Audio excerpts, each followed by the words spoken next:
We Now live. we live. And we live. We here. We Shout back out to everybody that's tuned in. Tell a friend to tell a friend to tune in to the Chop Up Show. We live right now. right now. Might hit me with the someone learned a new word and they're using it. And you know what I always find? Like I feel like very intriguing on the internet, even when it's underestimation, is when people that just come across you kind of underestimate your vocabulary and your use of rhetoric. And they just feel like because you said a word they unfamiliar with, they like, look at you, you must learn a new word, this, that, and the other. Like if you don't get your high capping ass. What are they talking about? Somebody that said, you obviously must learn the new word and you're using it. It's like, no, you obviously just came across me. You about to learn some new shit today. Goddamn. Right. Yo, y'all know what's up. Make sure y'all say what's up as y'all come in the building. We got Z Knight, we got Pinky Promise, we got Elena, we got Jennifer, we got Sebastian. What's good with y'all? Thank y'all for joining us. This is the Chop Up Show. We back. We back. Hey, Jaleesa. What's good? What's up? Shout out to all my debate people. We in that championship season. One tournament down, one more to go. You know. You can do it, George. You going to the? You got anybody in Cedar? Anybody? I got 3 teams in Cedar. I actually need to get on my job and give me some judging. Yeah. There we go. Yeah, I seen that too though. Oh, what's up? Yeah. If y'all if you need some rounds, holla at me. Yeah, going on, and you gotta go on the thing. You gotta get on the thing. I gotta put the shit. Yeah, I'll do that. I'll do that. But we definitely got more people. Sarah in the building, Crystal, Infinite Blink, Marcellus. Was good with y'all. Glad that y'all able to join us. Thing too about being live on my phone is that I don't get to see how many people on the live. I never know because y'all refuse to add me with any type of privilege or ability. For you. All you got, man. Listen, we've been. Yeah, we live.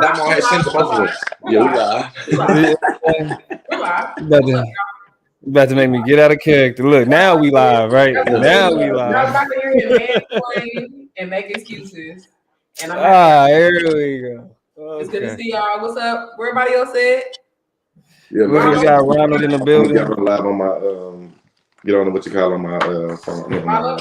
You got the number one in Black America today, based off that versus yesterday. So shout out to you. Right. And it's a lot of interesting. It's a lot of interesting dialogue that we're gonna have today.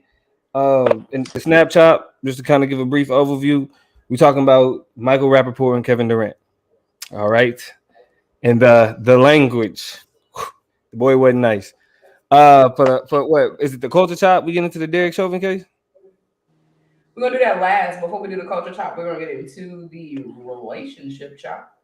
The relationship chop. It's the entertainment chop. It's definitely the entertainment chop. Yeah, definitely the entertainment chop. Definitely. So for the entertainment chop today, y'all, we talking about Saweetie. I don't know if I'm ever pronouncing it right. Is it Saweetie or is it just Saweetie? It's Saweetie. It's like Saweetie. You know what I'm saying? Like, yeah. Saweetie. Listen, Jada, that's not my problem. That's not my business. They need to know the chop up is tonight. You need to ask them why did they put the game on Monday night when y'all know it's time for the chop up. I'm not worried about it. Hey, what game right now?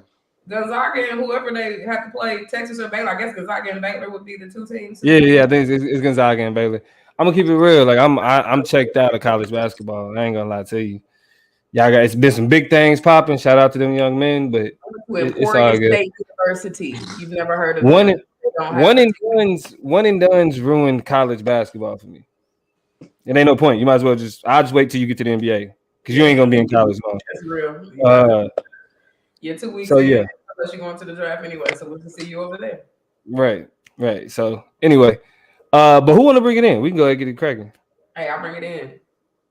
All right. Well, as we get the show started, y'all know we got to start it the way we always start every show. Let's get it. Me, my guys, we really live. Lord, forgive me, pay my tithes. Please don't have me reach inside. And that's in the console. Keep the semi when I ride. Lit off Henny when I drive. In the city, we gon' slide. Bet I be there pronto. Be there pronto. What's up? It's your girl, Toya G. You know what's going on. It's Monday night. It's a little bit late. You on the way to bed. And before you get there, you stop right here. So you know where you at. It's the Chop Up Show. It's your girl, I'm chilling with two wonderful people. And before I slide it over, I gotta give a big pull through. You got this. You can do this. Fight for it to DMX. Sending love to DMX tonight. Y'all know he's dealing with some things, going through addiction, is in critical condition in the hospital, brain failure, lung failure. So I'm gonna start this show off before I slide it. Sending love to DMX. Yo, definitely hope he pulls through. Who else I got with me? Man, look, I'm kind of polite, but I'll go ahead and get it cracking. I know what it is. Damo, the political plug. I'm here. I want to talk. Got some things to get off my chest. Feeling a little extra tonight. Education is elevation. It's George Lee, aka Consciously. Don't forget the Lee. Hey, GeorgeLeeSpeaks.com. We got everything you need. Holla at me. I got it for the low, got it for the cheap. Also, the services along with the merch, man. Tonight, we got some juicy conversations for you tonight, man. I want you to feel free in the comment section to go on and be engaging. And listen, if you listening to this afterwards in your car, cleaning up your house, working out, just going on and you feel me, scratch your head a little bit right now because we about to go on and give you some provocative thoughts. Yeah, this is, what I'm saying. Today we getting our TMZ cracking. We getting into some of the celebrity conversation. So, Well, I mean, we might as well go ahead and get it started with the Snapchat then. You know what I mean? So if y'all ain't heard, Kevin Durant went off on Michael Rappaport. All right. Michael Rappaport is a white comedian who frequents different sports shows, mainly shows on Fox. And he's known for having like flamboyant, big mouth ass opinions. He talk reckless, as the youngins say.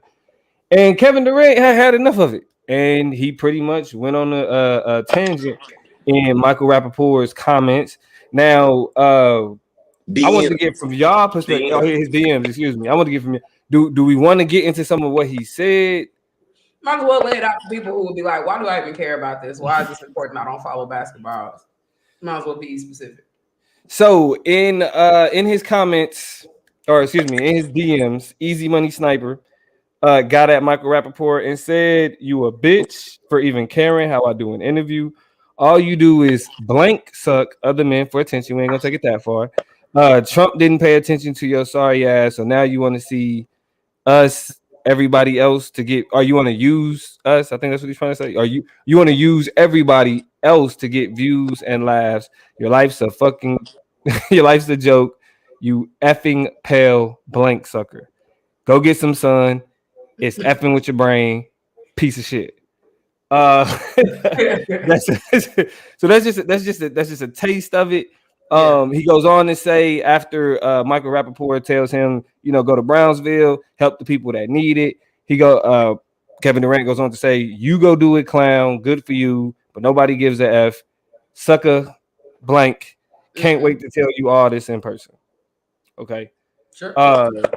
So now, hey, can you? Because I see we got June in the comment section and say like why he get fined? Oh, because he cussed out a white man. He did a little bit more than that. So I think Damo, you might want to unroll to the part that because he didn't get fined for cussing out the white man. He got fined for some other things. So you ain't got to those parts yet because he started to get very colorful with language where he was almost coming at Michael Rappaport. That's his name. As if Michael Rappaport had a different identity. That's how I read the shit.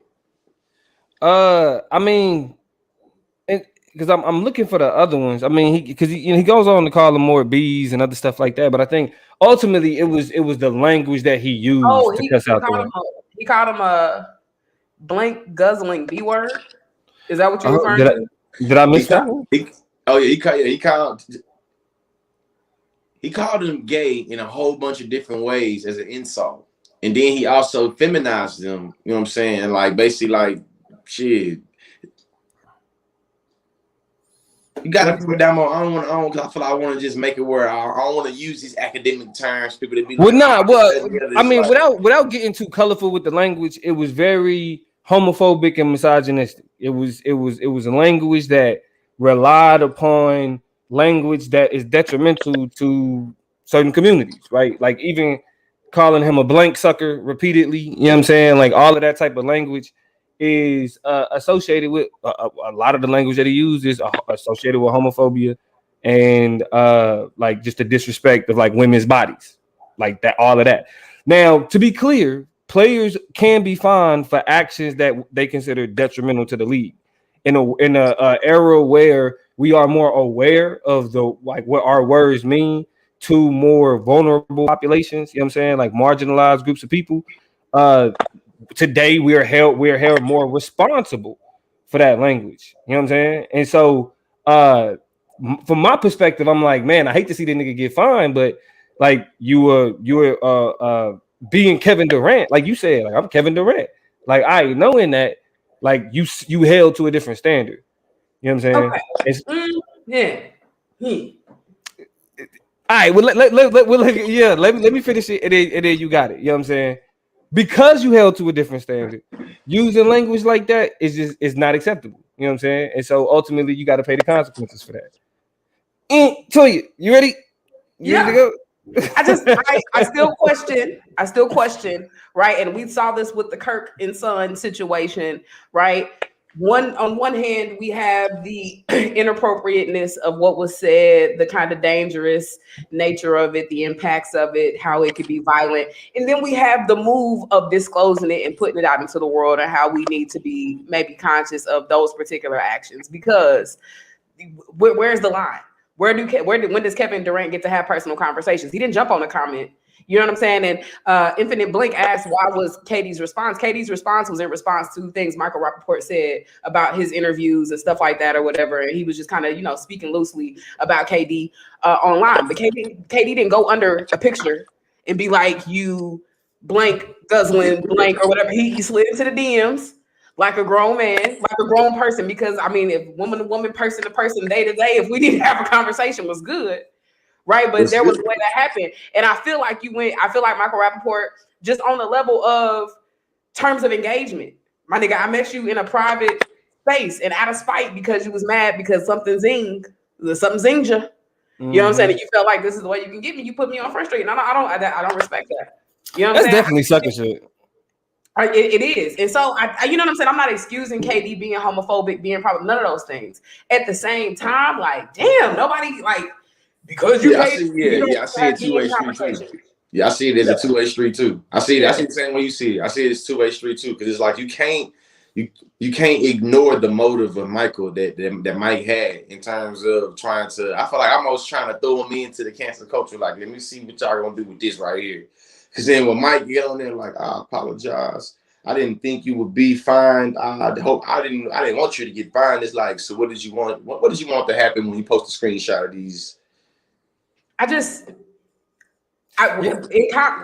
go out of the. I feel like because the people in the comments like, you're a role model, you got to be responsible for your language. Yes, and I'm admitting, I'm saying out loud, right? Homophobic language is bad. It's problematic, right? But there are ways to deal with those things privately, separately. Like, people are holding KD to the standard. Michael Rappaport is a celebrity too. You know what I'm saying? There are terms and conditions to how you deal with people and engage with people. I'm not excusing the homophobia. I'm saying we should know nothing about it. I'm saying they need to have their conflict, have their issue in the DMs and do that. And there's no reason outside of sensationalizing things that we have any perception or understanding of this conversation. That's the thing. That's just like, that's wild to me. And and you know what, Toya? Like, it's like, I look at it like, that's my initial response, right? My initial response is like, that was some whole shit, bro. But at the same time, it's like, think about this shit. That it is funny. This is what happened to what Nick Young had said that it was like some. He called them D-Lo Rappaport. Called him D-Lo Rappaport because anybody remember D'Angelo Russell when he was with the Lakers and Nick Young was with the Lakers, got caught up in some controversy with Iggy Azalea, who Nick Young was dating at the time, because he pretty much was admitting to cheating on her. And D'Angelo was bragging on cheating on her. Yeah, and so D'Angelo Russell recorded that and put it on Snapchat. Now, there's some parallels. They're not the same thing, but there are some parallels, right? You snitching, like not even dry snitching. Like, this is telling. You feel me?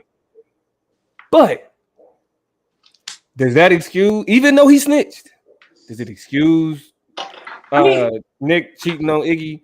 It don't. You feel me? It shouldn't have got out like that, but it don't excuse it. Same thing with Same thing with KD. It's like, I mean, because the thing is, like, like niggas, I mean, we talk like that. It come out like that, and it's too natural. You feel me? So when you in the position that KD is in, it ain't. I mean, it ain't even like this was text messages. This was over social media. DMs get exposed all the time. Which is gotta be smarter than that. That's why I agree with Jada. First of all, she all right in invisible ink. LeBron would never. I can't stand a nigga that bring LeBron in the conversation. It ain't about LeBron. It's not about LeBron right now.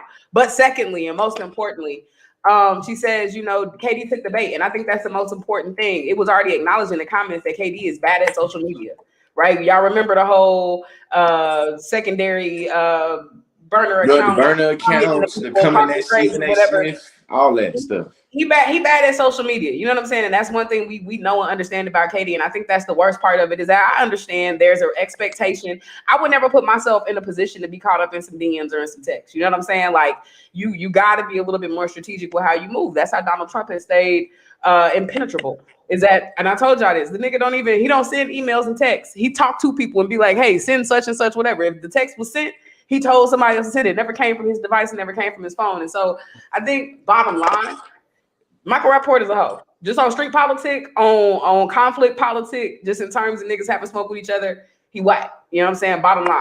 That does not excuse homophobic language, homophobic behavior. If you walk around like that, I am a believer as a queer person that you do deserve to get exposed. You know what I'm saying? People should know who they're dealing with. You know what I mean? If I don't want to feel like good with you if I know you're gonna call somebody an F word and call them all this, that, and the other out the other side of your mouth behind closed doors. I do want to know how you move. But at the same time, just on a real recognized real level, that wasn't real. It just wasn't real. It wasn't. It wasn't. Like Kevin Durant deserves, like, you know what I'm saying, kind of like some of the pushback. But Michael Rappaport, I know 9 times out of 10, who you are in private to me is who you really is. You know what I'm saying? That's your true self. Absolutely. And to me, I feel like, even though I was thinking like, damn, Mike, this how you getting down? You stitching like this? At the same time, I feel like, damn, so let me get it straight, fam. Yeah, if I get into it with you, instead of you just making insults to me about who I am and what I am, you gonna make me gay and a woman to insult me. So you gotta project on to me that I'm homosexual and project on to me that I'm a woman for you to be able to insult me. So you telling me your insult game, you've been playing basketball your whole life. Trash talking is a part of the game. And your game ain't elevated. Yeah. Like come on, he's like game is like this. He's a ginger. You know what I'm saying? He's white, pale, redhead. Like he's right with humor. You could have did better than that. Come on, KD. You could have did better. That's how I thought. You could have just like, man, your insults was really just so tasteless and so dehumanizing that it was just like, I don't even like you really letting out some internal beef you got against other people and you just putting it on him. Because Mike ain't a woman. No. Hey, I like Infinite Blink's math in the comments. 60-40 fault. Mike can hold 60% of that. I'm with that. Actually, and if you give him a little bit more, I can't blame you. You know what I'm saying? But KD actually, I switch it. I think I'll switch it. I go with the Mike 40%. I'm going with the KD. Like, listen, fam, you got more power than him, bro, and you got more influence to him. So you can't be giving him. You can't go for taking the bait. To me, it's like taking the bait that show that you had a little more. You know what I'm saying? Because to me, I'm thinking about it.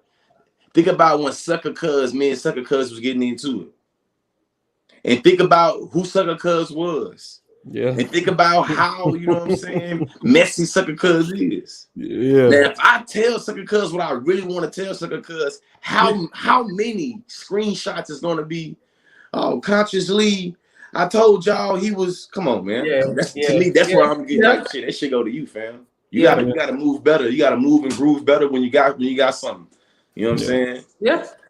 When you know better, because y'all know I'm right. Y'all know who I'm talking about. Y'all know what that would have came down to. We would still be talking about DM screenshots to this day. Bro, to this day. I had to be mindful about my DMs about that situation, and I was indirectly implicated. But I was like, "Here's what you're not gonna do. Neither you're not gonna take nothing and construct a narrative or say she said whatever." Well, yeah, we know. And that's the part. I mean, we smarter. We smarter with our words, though. We smarter with our words. Smarter, but everybody watching this should be smarter with your words and be mindful that you got to have integrity. And to me, how I'm taught integrity is simple. Yeah. Just what you gonna do when other people ain't watching. Ain't nobody watching. You come together like this. If a white person start getting into DMs talking about some N-word, this N-word, that, yeah, whoever switched, I'm gonna respond, but I'm on your ass. And I think that if I was part of the LGBT community, or, you know what I'm saying, I can see how some people would be like, oh, no. So, you know what I'm saying? Be mindful, you feel me, of what you're doing and how you're doing. And the words to Toya, I ain't like this. I know how Toya, because this is my last things is. Toya always told me one of the best advices that I ever got in debate is not what you do. It's not what you can say. It's what you can justify. Yeah. And let me tell you something. With the words that KD used, a lot can be justified based off character, based off of morals and ethics. You could be right. Think you're on to something. Hey, that's the Snapchat. I know we always got to get it started with something that kind of, you know, get the mind working, get things going. But Toya, let's go ahead and get into this entertainment shop. Let's go ahead and slide over into the entertainment shop real quick. Over the past few weeks, Black social media's favorite, one of their favorite couples, dissolved their relationship. Saweetie and young Quavo a few weeks ago decided to call it quits. It was real public and real personal. It held the timeline for a few days, with Quavo saying stuff to Saweetie like, you know, things have changed. You changed. You're not the woman I fell in love with, I think was one of the lines he used. Yeah, you ain't the woman I thought you was. Yeah, you're not the woman I thought you was. And then her saying, you know, basically, nigga, bye, you ain't talking about nothing. You are who you are, and I'm good on that. I've elevated. I've moved on, right? And so we dealt with that. You know, the people who looked at them like relationship goals, and there was a lot of people who just, oh my god, I hate that phrase. I hate that phrase. We learned from Derek Jackson them that just needs to be eliminated from your vocabulary. But you know, we saw all of that play out, and then social media started to move on, right? Saweetie taking pictures, she went blind, did a whole bunch of things. Quavo just seen him in a chain about this big across his chest. A lot of things moving for him. New song out, all types of things. And then, life goes on. It does, or so we thought, right? Life goes on when you don't do things to stop life from going on. You can just move away cleanly. But Quavo didn't set his life up that way because they never do.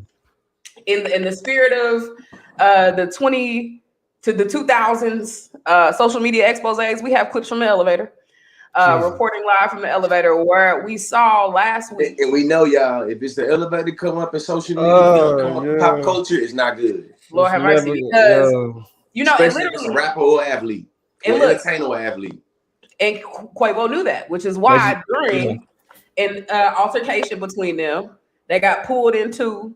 They were fighting and tussling at an elevator, going back and forth. The backstory on what happened and why and how, and the shoe came off, and pulling the video game, and this and that, and it had to have started before what we saw, and a punch was thrown, and a yank was made, and a standing over, and then Quavo, of course, looks up at the camera, you know, so he's even cognizant of how, you know, of course, when you put money on that thing, things are going to go down in the elevator. That's what Beyonce said. And so here we are. They held on to that. Yeah, here we are. With a lot of crazy shit going down in terms of this elevator fiasco. What did Thoroughly Beauty say? Thoroughly Beauty said, I hate when the celebrity couples fall off and people say, oh my God, love is dead. But what's my favorite meme? To you. To you. To you. No, it's disrespectful. Not me. Y'all be easy though. To you. You know what I'm saying? Absolutely, absolutely. But so we got this Quavo, Saweetie situation on the table. And I just want to talk to y'all because, of course, first things first, domestic violence, abuse are the main things that, you know, it went from being a dang, another couple bites the dust to damn. Now we kind of understand where the breakup came from. It was, you know, before the breakup happened. So people are thinking, okay, that logically led to the breakup. But more importantly, you know, it was just a lot of social media stir, a lot of commentary, a lot of back and forth about it. So my first question is, like we always do it, of course, what was y'all's initial reactions? And outside of that, what were y'all thoughts on the public reaction? Because I felt like there were some patterns in the public reaction to it that was real interesting. And y'all in the comments, let me know, what was y'all initial reactions to seeing the footage?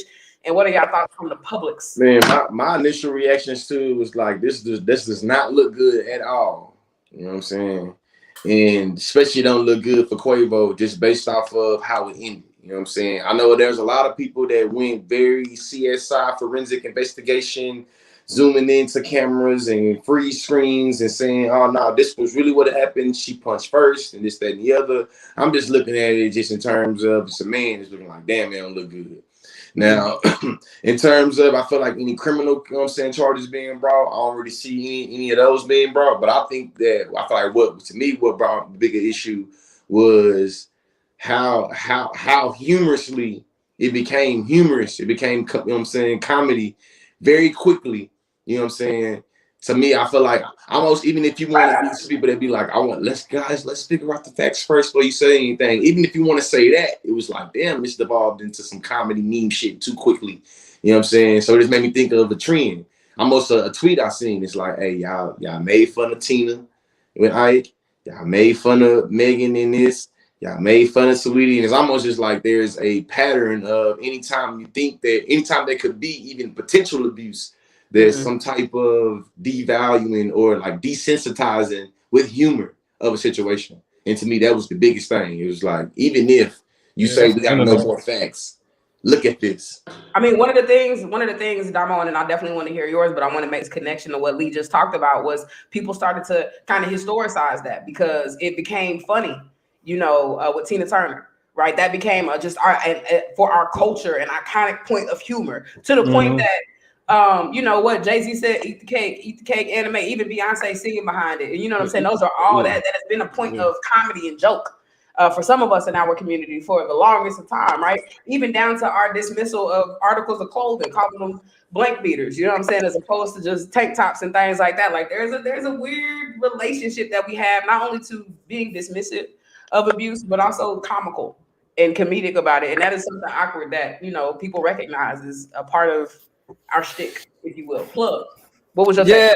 I mean, I think ultimately, like, public figures kind of put themselves, their public figures end up being ripe for like comedy, right? Because like we don't see them as people, we see them as public figures. You know what I mean? So like that kind of, because we have access to them visually, you know what I mean, or at least we think we do, then that image, we can do what the fuck we want to with it, right? Like that's why you have like the shit with the intent when the Will Smith and the Jada Pinkett Smith shit came out. It was all about entanglements, right?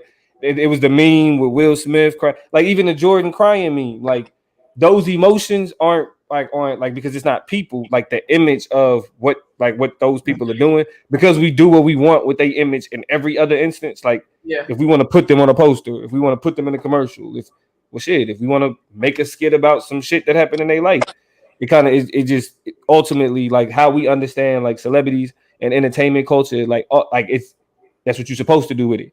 Now, when I first seen it, my initial reaction is more so like, here we go again. Elevator footage, nigga. Right now, I'm like scarred. When I hear elevator footage, I'm like, who getting canceled? Yeah. Like who? What happened? Who getting who at least, you know what I'm saying, gonna have some static, because it never turned out well. But when I seen this one, it was just like, and I ain't really watched the whole thing. I kind of seen like screenshots of it, and me myself, because I didn't think it was that big. Like really, it was like a couple dispute. You know what I'm saying?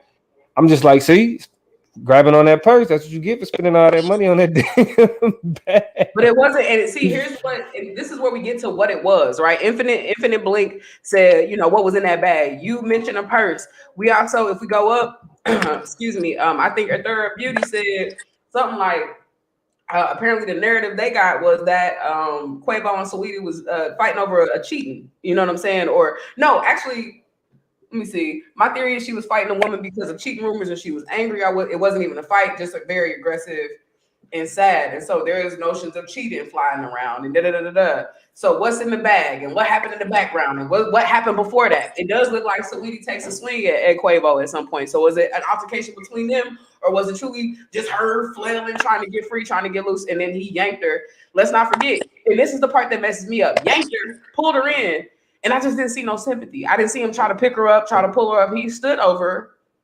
watched her breathe in pain, roll back and forth on the ground. He looked up, saw the camera, had that bullshit look in his eyes, and then the footage ends. Now, I'll say this about kind of what we have brought up, you know what I'm saying, in terms of the comedy factor. I think the thing that blows me the most, and I typically see this whenever something serious happens and people make jokes out of it.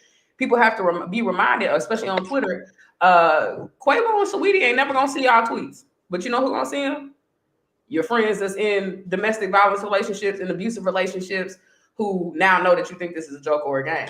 You know what I'm saying? So these people ain't never gonna see, you know, your tweets, even if it do numbers. Even I've if seen a lot of relationships end on Facebook and Twitter specifically based off of somebody in a relationship making comment on this Saweetie Quavo situation, and the other person thinking like, I think that's a red flag.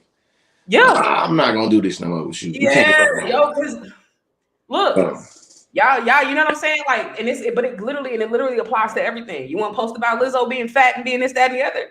She ain't never gonna see it, but you know who gonna see it? Your big body friend who's, you know, coming to terms with their body issues. You thought you had they road dog and had their back, and when y'all go out and kick it and they feel comfortable enough around you, put on whatever, thinking it's a judge-free zone. Now they in the back of their mind, they gonna second think that when y'all go out. They're gonna change their whole outfit up and have their whole swag because now they know in the back of your mind you think they this, that, and the other. People you don't recognize. You know what I'm saying? But gravitational pull, it just ain't what you think it is. It ain't getting all the way where you thought it was going, but I'll be damned if it's not. I'm just saying, you know, I ain't even gonna universalize it and to make a total lot of say women. I don't think 12 years at all, but I know me and her have both seen that these are real life situations and realities that have literally unfolded on its ways in social media and making it weird. Yeah, you made a comment. You made a comment on some situation that was trendy, that was just that and the other, but you made an analysis about something that was very real that impact more than just whatever was trending. And it was other people that identified with that analysis you made. So now you got to realize the implications of what you were saying and how that can be put on other people and other bodies, other minds. And this is where I feel like my problem with celebrity culture comes in, really, because ultimately it's not the same thing.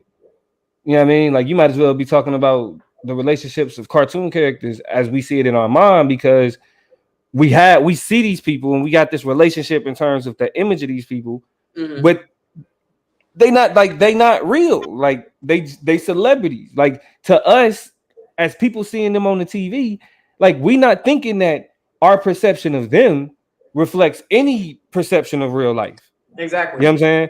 Because we got people like when you look at, like, you know, who deals with domestic violence, who deals with weight issues, who's dealt with certain types of engagements, right? The first thing you'll be like is, like, you know, people like go through things, and, you know, your role in that conversation is, you know, let them have that, let them live their life. You know what I'm saying? Like, that, you know, we really shouldn't speak on that, or we shouldn't involve ourselves with that, because, you know, that's not, or like when regular people put all of their goddamn business on Facebook or on Twitter, the first thing, hey, bro, don't put that on the internet.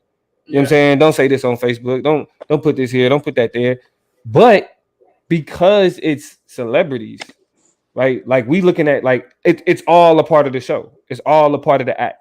Every piece of it. I seen a meme that said, "Why you feel like this?" And it was a meme of a person standing on a chair with a rope around their neck or whatever, clearly contemplative, you know, being violent to themselves. And it was an extreme, you know, example of this. But when you going through this and you post it, and then the second pane of the meme was somebody sitting scrolling or looking at a TV screen, is like they see this, and that whole image of that person, like, paint, like, part of the meme one was actually what was happening. Part of the meme two was what it looks like when you go and press post on your deepest, darkest. And I'm not saying, because a lot of people have been helped by posting their issues, posting their struggles, posting their realities on social media. You know what I'm saying? So it's a slippery slope. You know what I'm saying? It really is a catch-22. But the other side of that is that, you know what I'm saying? I second think all the time. You know what I'm saying? Twitter is a little safe place for me because it's not Facebook, it's not Instagram, it's just kind of whatever. But I gotta realize these people can't help me. Ain't nobody finna pop up and help me. I might get a like at best, but a whole lot of people gonna scroll past that shit anyway. You know what I'm saying? Like, so I can't. And even the like you get is just out of, oh, I fuck with them. Like, next. You know what I'm saying? And so it's just like, damn, good luck, damn. At what cost is you gonna pour out your soul? You know what I'm saying? Like, you really got to start asking yourself these questions. But this brings me, I want to kind of bring, you know, the conversation and push it forward to the question of what Damo had said. And I think even George, you mentioned this phrase that's been used a lot, and it's often used a lot around issues like this. And ironically, also used when we see people suffer from, you know, violence at the hands of the police and just other issues that we see caught on camera. Everybody's favorite question is, well, we need to know more of the story. We don't know what happened before. We don't And people have been going back and forth about that because we saw what we did see was wild as hell. You know what I'm saying? Just like with George Floyd. What we did see is wild as hell. So I want to know about this situation. Is this one of the situations where, in order to feel some type of way about it, you needed to know the rest of the story or what happened before you saw what you saw? Or was what you saw enough for you to be like, that's not a thing? Man, like look at it like this. Like when people see shit like that in real life, they walk past it. Hey, that ain't, hey baby, nope, that ain't none of our, hey, that ain't none of our business. Come on, That's what you know what I'm I'm saying? saying. My business. That's how people treat these situations in real life. So whenever I hear somebody be like, well, we need no, you don't. It's none of your business. You know what I'm saying? Treat that shit just like you would treat it in real life and be like, baby, let's keep going, keep walking. You know, we don't know what's going on with that. You feel me? It ain't none of your business. Like that's why it's like, I mean, I ain't really been too invested in the story. Y'all gonna hear that a lot from me tonight. I ain't really been too invested in the story because it's like I out of respect for people I don't fucking know, I'm not gonna spectacularize this I mean this moment in y'all personal life that was made public because somebody was like, shit, I'm trying to make a buck off TMZ. Are we talking about it now? Yeah, but if anything, I want to be the nigga to be like, this is none of our business. You feel me? If y'all ain't heard it from nobody else, y'all heard it from the plug. When celebrities do their thing, and we like, man, well, we don't know what happened, then leave it the fuck alone. If you ain't got all the details, it's for a reason. That means it ain't none of your goddamn business if you don't have the details. See, I feel like I got mixed feelings on it. I think. I feel like nosy. Cause you nosy. I feel like it has nothing to do with being nosy. I'm just knowing I just know how domestic violence operates, and I know the split between public and private, and what's private is not our business. That's literally how gender violence in terms of domestic violence is facilitated through this split of public-private. When we say what goes on in my house is our business, come from my house, and if I slap you out taste out your mouth in this house, that's our business. That's usually how gender violence operates. So I'm recognizing that while also recognizing that I have been conditioned.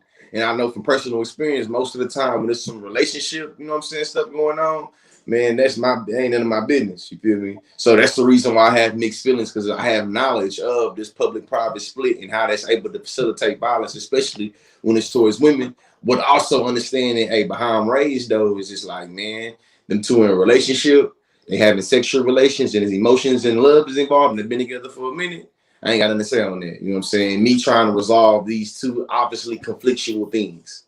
But I mean, I get what you're saying. I remember, you know what I'm saying, when we learned that shit. I'm just going, you feel me, back and forth in my mind, like, man. But I think in my mind it's like I see somebody getting beat up. You feel me?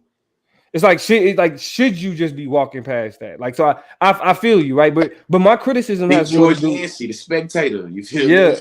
Yeah. Nah, I feel you. Like, and I think that's a great point. But I think within context, though, like my criticism has to do with the fact that is what a motherfucker would do in real life, but in some shit that's essentially been resolved between the two parties because they're not together.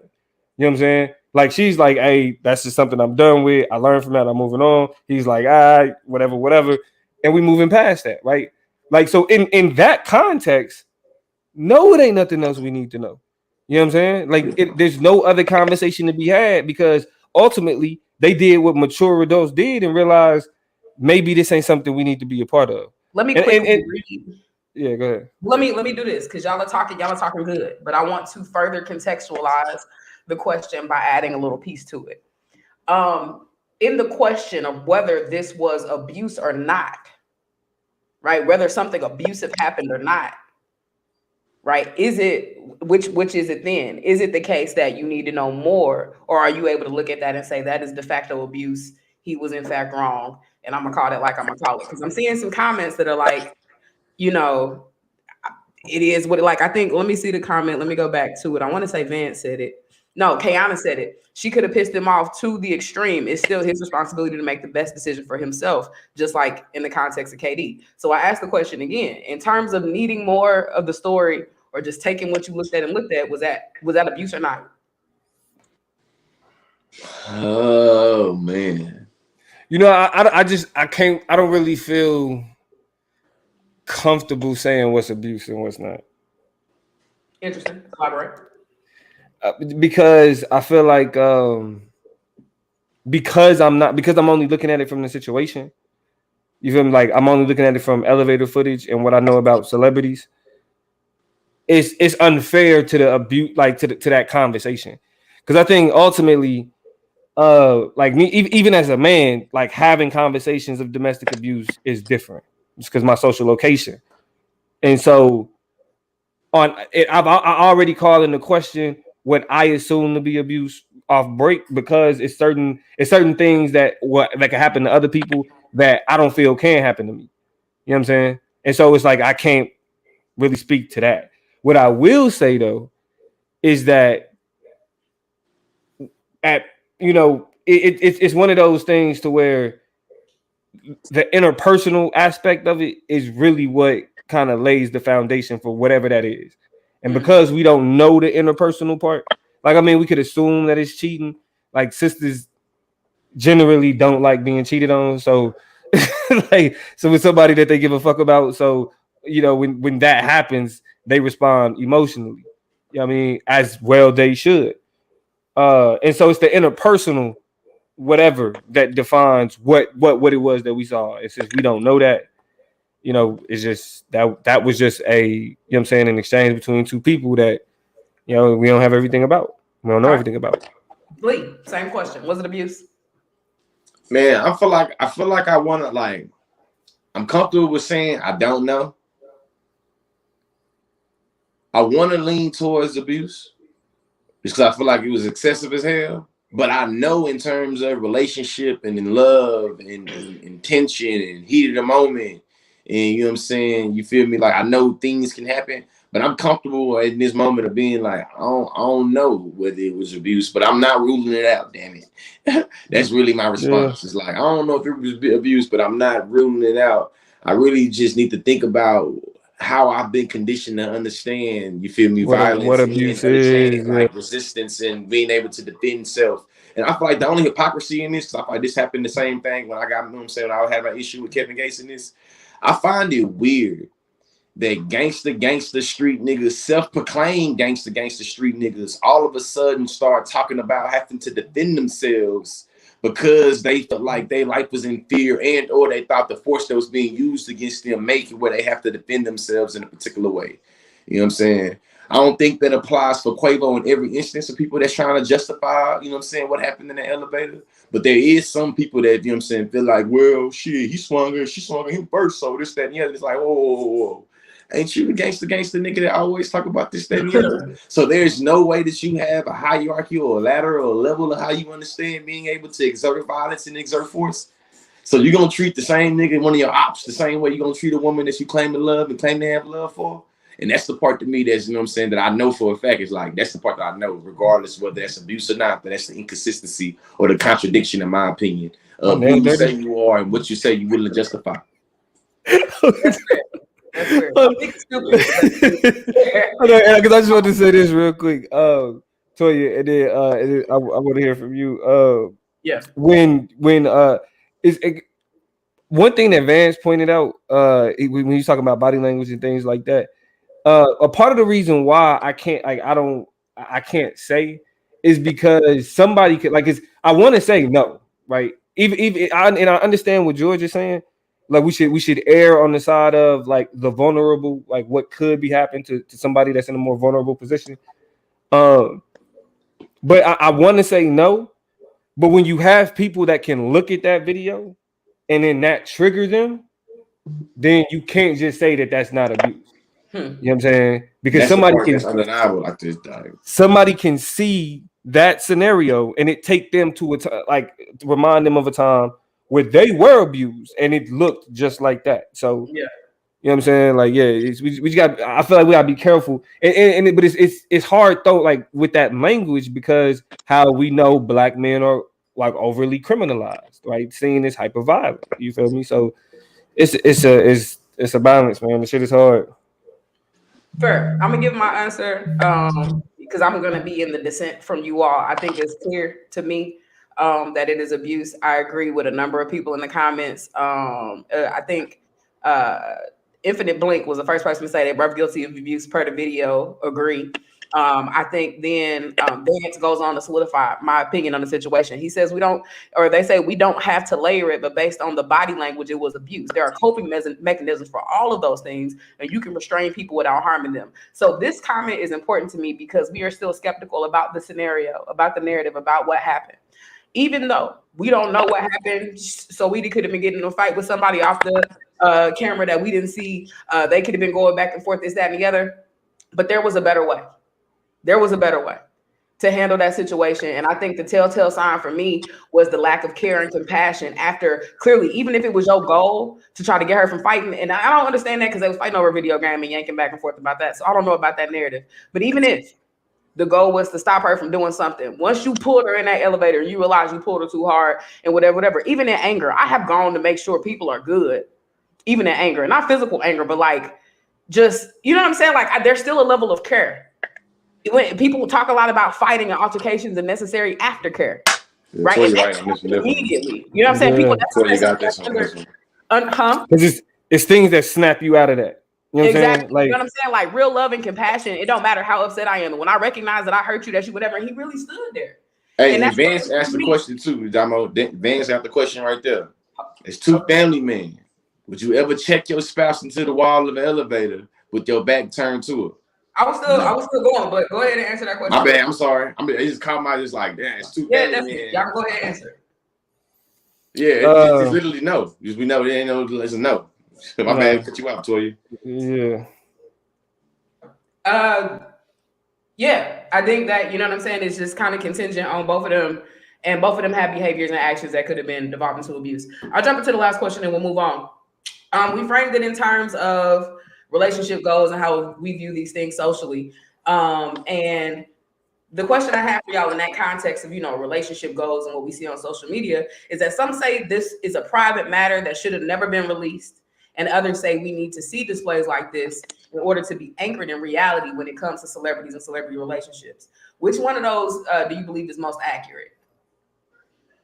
Do you believe that it was a private matter that should have never been out there, that we should have just never known about, that just we shouldn't be conversing about, that we need to leave alone completely? Or do you think that displays like these need to be put out there and on display so that we can kind of shake people back into reality and remind people that these are real ass people in real ass relationships? Because a lot of people are saying, that's a good fucking question. I'm gonna go with the this stuff. I feel like this in the name of consistency. Go with we have to have displays like this. You feel me? I feel like put out there. I feel like a lot of times victims in domestic abuse can be able to take it very personal and think that like, why me? And think they're the only ones going through it. So I feel like when we see that this is really a pattern, see this really a trend, and make it where we can do something about it, and then again going back to that private public split, like what happens in the private should stay in the private. That's literally how violence is facilitated. I think that like these types of things are good for certain conversations because we do need to make sure that we know that we're dealing with humans when we talk about celebrities.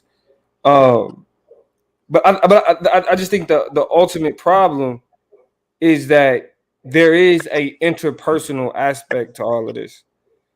And I mean, just like none of us would want our public relationships publicly displayed just because somebody caught it on camera. You know what I mean? Now, how these things look different, right? And certain behavior, you know what I mean, is like shit, like you said, that's abuse. Like, so you could look at that and say that's abuse, right? But I think at the same time, it's instances where when we get angry, it's not what it looks like. And when you're a celebrity, it becomes more because of your celebrity status. You know what I mean? So I mean, I would have to say to protect vulnerable populations, vulnerable people, you do want to see these things to know that these things happen and they happen in private. And a lot of people that when it happens to them in private, they don't have the luxury of being able to get something to TMZ and now we all talking about it. You know what I mean? And so I just don't think when we talk about the displays of like seeing it happen, that celebrities are a good example of how who we should have the conversation around. because it's always inflated. It's all you know. It's the social media politics. It's the celebrity politics. It's spoiled, and we don't get an honest conversation out of it. To be honest. I think it's interesting what Sarah said in that regard. We wouldn't want our private relationships. We wouldn't want our private relationships caught on camera and exposed. However, you shouldn't have to worry about that if your behavior is appropriate and not abusive. And that's 100% facts. You know, it's like Haiti. You don't want to get exposed, but if you don't want to get exposed, you got to move. Move wise and fly right. You know what I'm saying? Because you're in a situation where Candy Cameron could be on your ass in any given minute. Lee, what's your take? I feel like can I say this real quick? My fault. Can I say this real quick? Two things can be true though. You know what I'm saying? Like we could be saying like it can be like, yo, we need to know like these displays need to like when they can be made public. So people who deal with this type of stuff can know like, hey, that's not okay, right? But at the same time, like people need to stop acting like celebrity business is their business. You feel me? I think both those things could be true. I agree with that. I think we can stop acting like celebrity business is our business. And we also can see that the consistency between the KD, you know what I'm saying, situation and the Saweetie situation is our understandings of what we feel like we should be able to talk about and not talk about based off of what's done in public and what's done in private. And I think that in both of these instances, we see that in some way, shape, form, or fashion, that violence is either being rationalized with or full-on facilitated in the private, and we feel like it's more justified or more rationalized within the private than it is in the public. So once you bring it into the public, we know. You know what I'm saying? It took bands asking in the comment section, like, hey, but as a family man, nigga, would you do your wife like that? It's like, hell no. You know what I'm saying? And it's just like, no, shit. Yeah, but man, look, no, and George fucking around and get shot. Like, shit, George, we have to be hearing from this nigga. You know what I'm saying? That's how we. But to me, I feel like that's how we should understand. You feel me? This understanding of what shit like is it good for these to be going down? Because in my mind, this to make it simple, cut and dry. I believe that interpersonal relationship emotions, yeah, those can be private.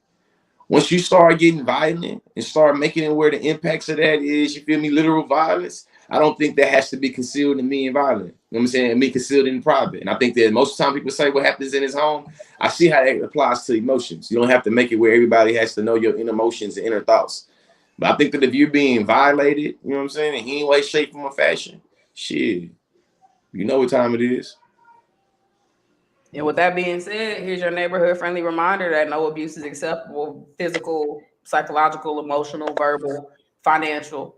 And in the context of physical abuse, everybody keep your damn hands to yourself because everybody is implicated in these conversations.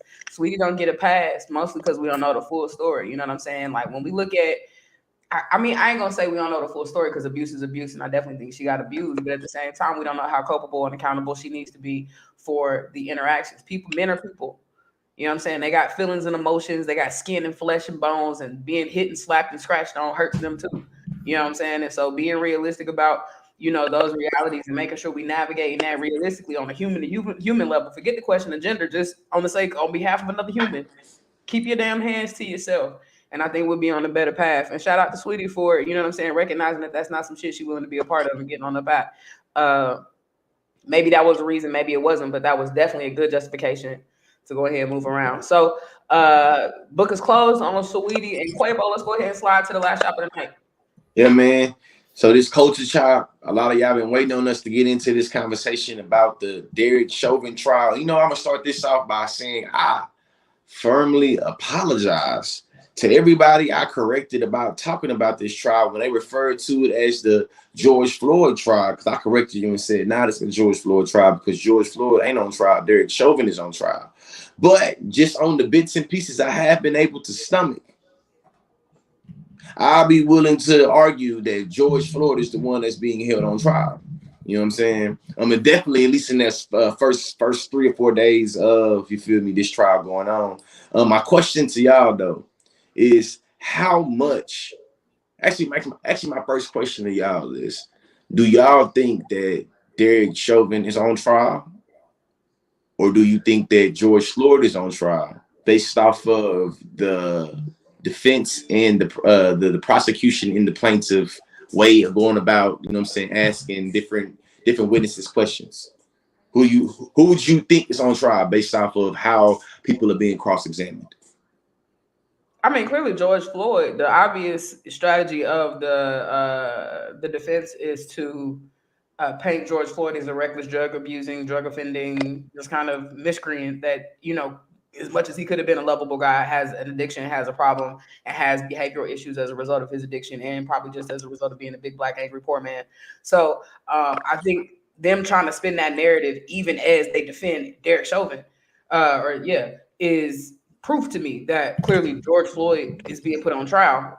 I, don't want to drop the name that I know is going to be ubiquitous in this conversation for me just yet, but it's very reminiscent of other trials and other cases where the person that did the crime is not put on trial, and the person who didn't do the crime and that was the victim of it is. We've seen it just in too many cases. You know what I'm saying? And we'll talk about that in a second, but that's a strategy of the defense. So absolutely, I think George Floyd is on trial posthumously, and it's sad as fuck. Yeah, I mean, I would, I would have to agree. I think it's a little bit of both, though, to be honest, because you have I think there's a concerted effort for the police department, which we'll get into more of what they talked about, but I do think it's a concerted effort on the police department to be like, this was out of pocket. You know what I'm saying? Like, so the defense is doing what they do.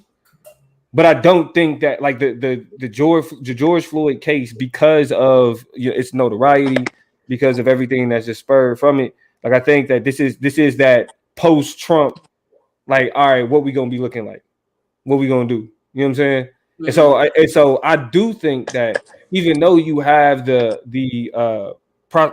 defense doing what it is that they do, and that's paying, like, just like every black person that get killed by the police, like, well, he deserved it somehow. They deserved it. Now, let's not even talk about black men, but black women, they deserved it somehow. So it's always something they did, right? But in the larger narrative associated with this whole thing is like, I feel like white people trying to get it right. They're like, you see like certain aspects of this case, especially the things that everybody's harping on, has to do with, hey, I'm somebody in the field, I don't fuck with it. I'm somebody in the field, I don't fuck with it. Like, people having like contentious back and forths with the defense, right? Like, y'all out of pocket, you know what I'm saying? Like, y'all the ops, like, y'all, you know what I mean? And so I do think that there is a concerted effort on behalf of, I hate using this phrase, but the liberal media, you know what I'm saying, to let this be or to show this as a referendum on what is America looking like post-Trump, because this is really the first like systematic, like, sit down that we like, all right, Biden is president, how is the country is going to respond to this? And I think they're really working to be like, he's wrong. George? I mean, I think that George Floyd is being held on trial. Even when I think that there is an asserted effort for the Minneapolis Police Department to say that what Derek Chauvin did is not what they trained him to do, is not what they, would approve he did. Even while he was doing it, I thought it was bad. But in my mind, even when they're asking that question, even when they're answering those questions, they're answering those questions under the line of, did George Floyd do something that called what happened to him necessary? So to me, it's still, he's being held on trial based off of what he did, is what happened to him rational or not. So to me, it's still based off of the questioning that it seems as if he is the person that is being held accountable for what happened to him. You know what I'm saying? And to me, even when you feel me, the people that I guess it's the defense, you know what I'm saying, that's going in and asking, I guess, being on the side of George Floyd, to me, even when they're asking the question, it's they understand what Derek Chauvin's team is trying to argue in terms of the past case and him being on drugs and not being on his neck, but being on his shoulder blade, and him resisting arrest, and you know what I'm saying. Even when they was interviewing the first dude, Donald Williams, and they was trying to use his emotions against him, it was obvious that Derek Chauvin's case was trying to say, well, because you made him fear for his life, this justifies him killing Derek. I mean, this could justify him killing George Floyd. So I was like, man, this is a lot A lot to unpack it here. And just so we clear, you feel me? Just to keep this conversation going on, actually. How much have y'all been following this case? I'm gonna go first. Before we get to that next part, I do want to say just a quick rebuttal to what you were saying, and I want to see if y'all peeping the same thing. Typically, what we see in terms of the headlines that come out of these stories are more so the things associated with them attempting to bring up the past of, you know what I'm saying, the people like, oh, he did this in the past. Like I'm talking about the lower thirds on the headline, like how we got this shit going down here. Yeah. Like that's what the conversation would be. He was this type of person. He sold drugs. He did this. He did that. But when you see the headlines coming out, what's dominating the headlines are, we did not teach him this. We don't know where we know that's out of pocket. It's not cool. So like, I know that they asking those questions, George, because they supposed to, but the larger framing, like especially like our criticism of the media has been different in this instance, because they not taking they saying he was resisting arrest bait. They're like, oh, soundbite. They said he shouldn't have did it. Let's get that up. Let's get that on the screen. You definitely got a point, because I feel like I've only been able to catch bits and pieces of it. Because I'm be honest with you, watching Donald Williams being cross-examined, like I applauded him for not getting angry and being in his body, because I was out of my body and very angry. You feel me? And every time when I watched the other black dude cry, him being like, "So how did you feel?" He said, "I felt hopeless. I felt helpless." He just cried. He old enough to be my grandfather. To seeing him just cry. You know what I'm saying? And then seeing the other little kids, it's like they're so young, they can't even be viewed on TV. That's how young they are. You know what I'm saying? It just make it why I just couldn't stomach it. Why I didn't even get to this. I've been able only to catch like 2-3 minute sound bites of different, I guess, admin and authorities that's in the Minneapolis Police Department that actually took a stand too in the past 2 or 3 days. So how much have y'all been able to catch, and why? How much did y'all follow the case, I should say, and why? I've caught pieces of it, sound bites, pieces of interviews, whatever. Trayvon Martin's case did me in. It fucked me up irreparably in regards to a whole lot of how I deal with trauma porn, which is the oversaturation of images and interviews and sound bites and stuff like that. And it messed me up for every case after that one. My whole I was deep on Facebook, sharing everything and writing commentaries and writing whole novels about my takes about stuff and every meme and every this and every that. I was on it. Like, they still pop up in my memories. And I was so hurt and so deflated, which is why, you know what I'm saying, I think about that liberal media machine and why I can't really fall for it is because I seen so many clips that seemed cut and dry, that seemed obvious, that seemed like they was finna get them. And you know, Zimmerman who? What? Life, whatever. And we got nothing. And I couldn't take that again. You know what I'm saying? My nephew, I'll never forget that feeling. We was at Morgan State, rocking with ECLI, walking around in the summer of 2012 in Baltimore. You know what I'm saying? No, that wasn't 2012. That was, the summer of 2012 or 2013, somewhere up there walking around. It was 2013. I was working at Congressman Cleaver's office. Yeah, the summer of 2013, hot ass Baltimore, and I'm walking around on my phone outside, trying to stay away from our kids. We teaching, trying to stay invested in this, trying to clear my mind. And I remember just seeing that news, and my nephew was coming of age at that time. My nephew about 27 now, or whatever, but he was young black man, 19, 20. You know what I'm saying? Out here living his life, finally getting some steam up under him, little audacity in this world, whatever. And I remember calling him like, Jesus, please just watch yourself and what you're doing and who you around, because there's no hope. There's no closure. And so in terms of watching this, I couldn't stomach it. I catch what I catch because I'm invested, because I want to know, because I need to know, but I can't allow myself to get caught up in that. Me either. Emotionally, I just can't get invested. I ain't got it. Yeah. Yeah. You know what? I didn't like when we first talked about it, like, you know, when we was talking about what we was going to talk about, I thought I was going to be the only one to say exactly what y'all are saying. I could have swore y'all been paying attention. Yeah, no, because I ain't been like I said, I've been paying attention. Like, it's certain headline sound bites, something that it's like something interesting pop up. Then I take a look and see what happened. But I think Toya, you hit the nail right on the fucking head. Like I think Trayvon Martin did it all in, like, our entire generation. Our generation. Because if George Zimmer can get away with it, he ain't got no badge, he ain't got no police behind him. He ain't got and then subsequently, like, I can't never pronounce that fucking word, but y'all know what I'm saying. Subsequently. Everything that happened after that, he get off too. Oh, he get off too. Oh, he get off too. Oh, he get off too. Oh, he get off too. Oh, he ain't going to jail. Damn. What the fuck? I mean, and then we was already divested after Trayvon. Because he wasn't even police. Yeah, he was already divested after Trayvon. He was want to be police, and that's why a lot of people, try to make the distinction with Mike Brown starting and catalyzing this new movement. But because that was like in 2015, that was my first year teaching. That was 2014. That was my first year teaching at ESU because the protest was right down the road. But for me, this started at Trayvon. Started Trayvon in 2011, right? That would have been 2011. And when he deputized himself to be the police, that's when I was like, man. You know what I'm saying? We got lowercase p police, we got capital P police. It's all bad. Then we jumped to Mike Brown. My heart was broke again. Then we jumped to Sandra Bland, and my heart was broke Sandra Bland, and then to me, the last two to me, that was a nail in the coffin.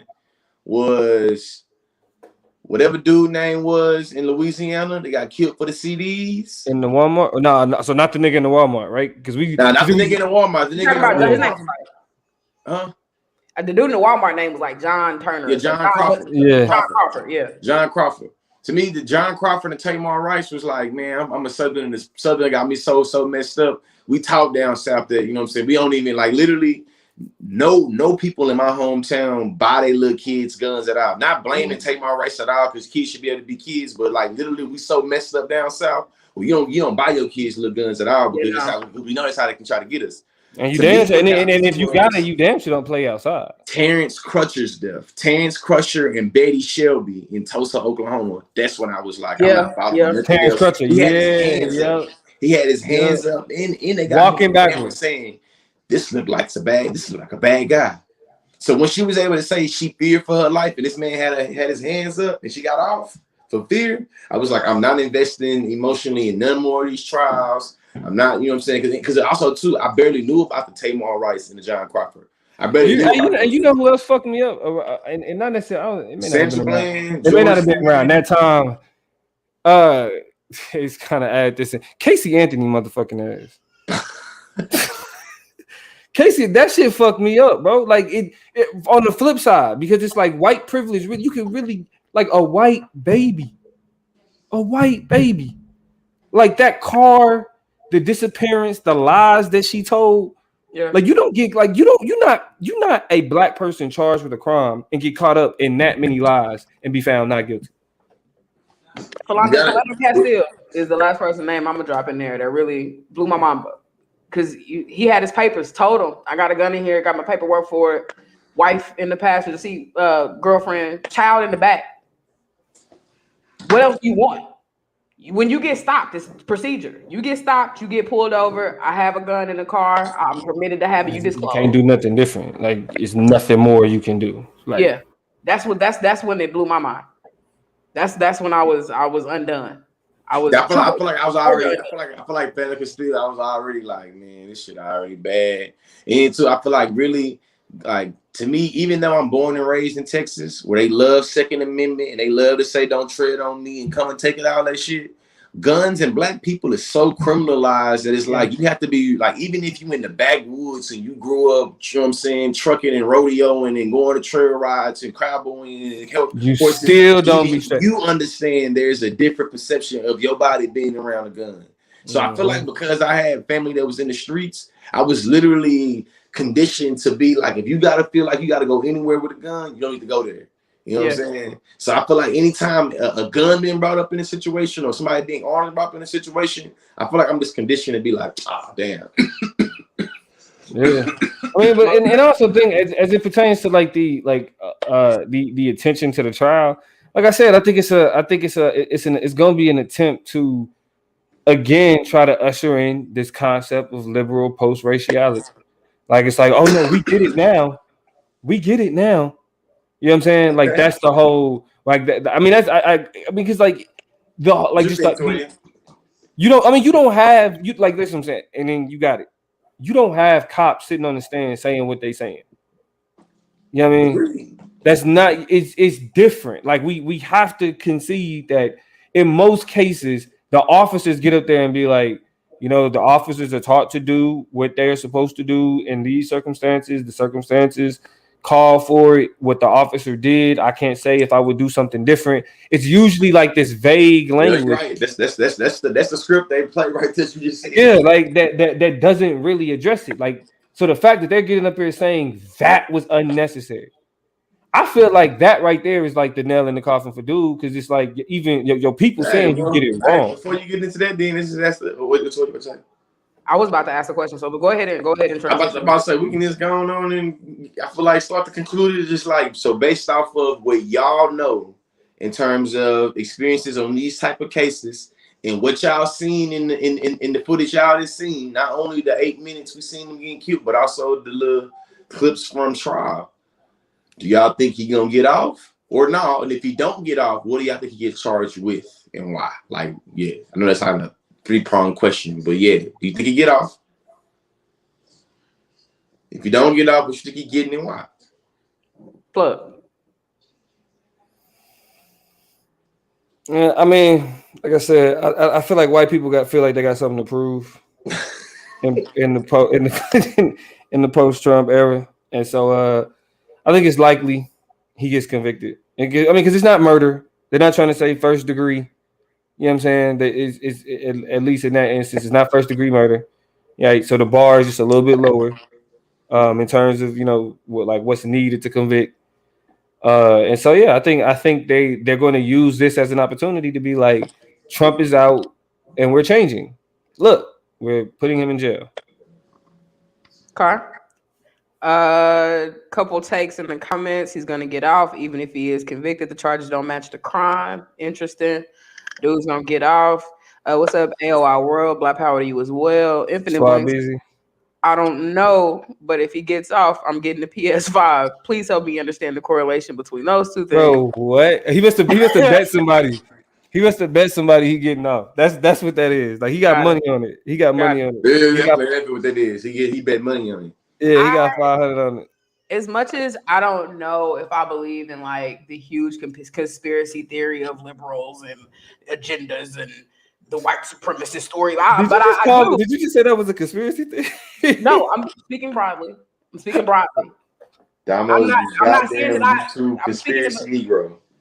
Speaking in terms of what I'm about to say. I don't know if I believe in that, but there's a huge narrative going around and saying that they're gonna get Derek Chauvin as a ways to appease and capitulate to niggas this time to, you know, demonstrate that in these big cases and these big lab, especially with all the chaos that broke out from the protests, they're gonna have to nail his ass. You know what I'm saying? That's been the whole take about why we haven't seen the standard narrative of, you know, we're not so sure, or this is ambiguous and we don't really know. And if I was in that situation, I'd have been concerned about his behavior. We're not getting all of that because they're gonna get one as a way to assuage and pacify people who say, well, the law always falls like this and falls like that. I'm not beyond that type of conspiracy-minded thinking to think that that's the case. But I'm also kind of caught because I don't put it, I see a world where he can still get off. I see a white man in a suit who has, what do we call that? Implied, what is it when police get protected from implied immunity? I think he has implied immunity. Even if you get as far as sitting on the stand somewhere, I think you still have implied immunity.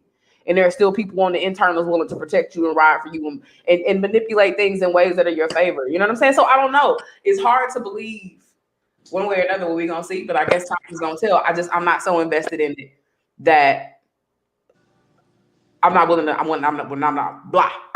to say anything out loud. Yeah. But my heart is not invested in it enough to think for 1 minute that he can get charged and that this is going to be a done deal. I don't see that either. So I wouldn't put it in the category of conspiracy theory. I think that white people are working on their image. Like that's I think that's real. Like I feel like Donald Trump embarrassed them. You feel me? And there is because there's been some peculiarities with this whole thing since it happened. They locked him up pretty quick. Hey, let's be this. I think that instead of seeing it as like a conspiracy theory or seeing it as white people trying to get an image, I feel like both of y'all just acknowledging that there is an ulterior motive to give us what we want one way or another. And I'm just going my gut feeling on this one, man. Even though I am too based off of what if we rewind the footage and go back to what Toya said, we know the media gonna have a good way on playing on our emotions and sensationalizing shit and thinking we gonna get what we want so we can view, so we can watch that shit and get them more views. Watch that shit, yeah. I'm just gonna go with my gut feeling and say, everybody that live in states where this past legislation where they can run your ass over or shoot you for being a protester.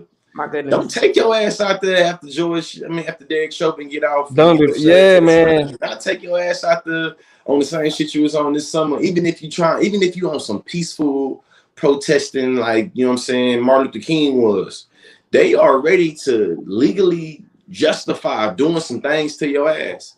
So you feel me? Just be prepared, you know, for the worst, and you can hope for the best.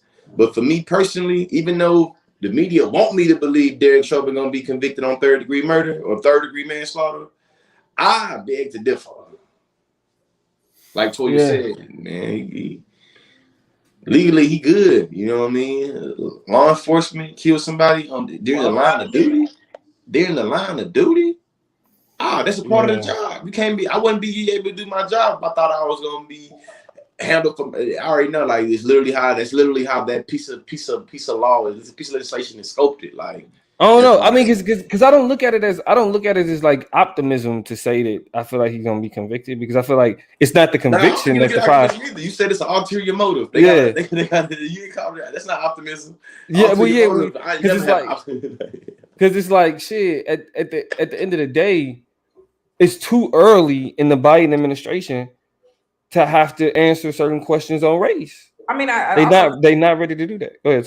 Hey, Melvin Jefferson, I ain't worried about you getting bailed. I ain't worried about you going to jail, but for the most part, you having to get bailed out. I'm worried about your ass getting ran over or shot, depending on where you at. You feel me? That's I'm being straightforward. And to be honest, one of the main reasons why I think Derek Chauvin is probably going to get off is because what my analysis tells me about when there's a big payout, that is the conviction right there. You feel me? Even in the Breonna Taylor case, the city of Louisville already paid her family big $1 million, you know what I'm saying, multi-million-dollar settlement. The Floyd family had already got them a settlement. They already paid for the case. That's how I see it, man. Yeah. And I'm willing to admit if I'm wrong with, you know what I'm saying, when I'm wrong, if I'm wrong. But right now, I'm just saying it like, man, I ain't got nothing invested in this case. And you feel me? The Floyd family got their bread. I believe Derek Chauvin killed that man and should be going to jail. But shit, I believe a lot of things that don't be happening or should happen. I'm looking. What was you about to say, Toya? Noel says, despite the motive, conspiracy, manipulation, if convicted, do you feel good could come from it? New precedent, momentum for real, meaningful change. I do. Actually, I don't know. The pessimist in me says no. Yeah.